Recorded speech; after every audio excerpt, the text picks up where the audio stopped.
Brought to you by TechnoSpark 20 series smartphones.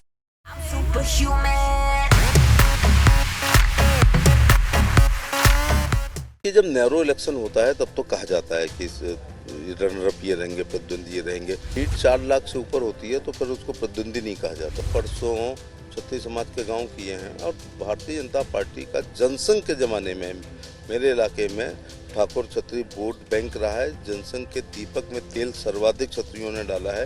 उत्तर देश का रास्ता यूपी से आता है, यूपी के मुख्यमंत्री उसी समाज से आते हैं। केंद्रीय मंत्री एसपी सिंह बघेल हमारे साथ हैं तक से एक्सक्लूसिव बातचीत के लिए। सर, मैं चुनाव प्रचार के दौरान भी आया था, उस वक्त आप बहुत कॉन्फिडेंट लग रहे थे।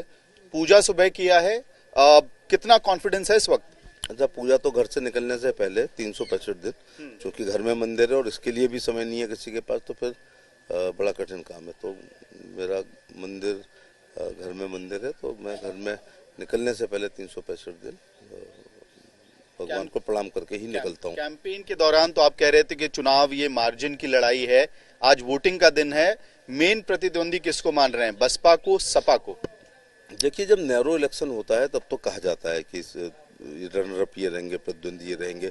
जब लीड 4 लाख से ऊपर होती है तो फिर उसको प्रतिद्वंदी नहीं कहा जाता है। सर, बड़ा दिन है, प्रधानमंत्री के भी विजुअल्स आ रहे हैं गुजरात से, लेकिन उत्तर प्रदेश के लिए भी बड़ा दिन। कहा यह जा रहा है कि पहले 2 चरण तो आसान रहे बीजेपी के लिए, लेकिन अब मुश्किलें बढ़ने वाली हैं।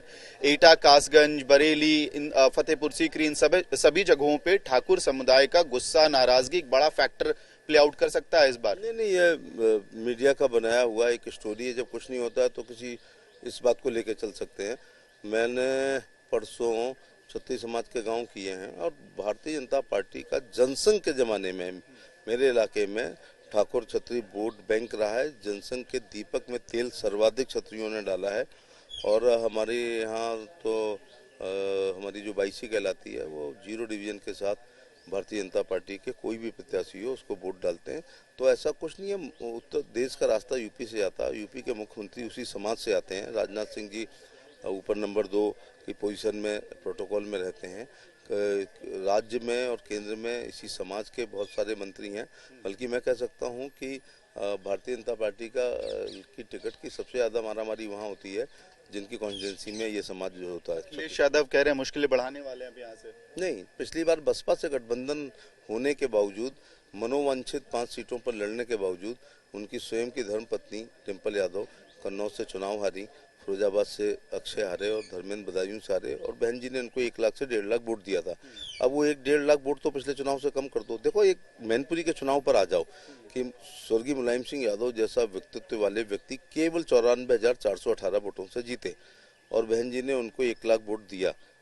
और इस बार उन जैसा व्यक्तित्व नहीं है और बीजेपी से कैबिनेट मंत्री जयवीर सिंह लड़ना है।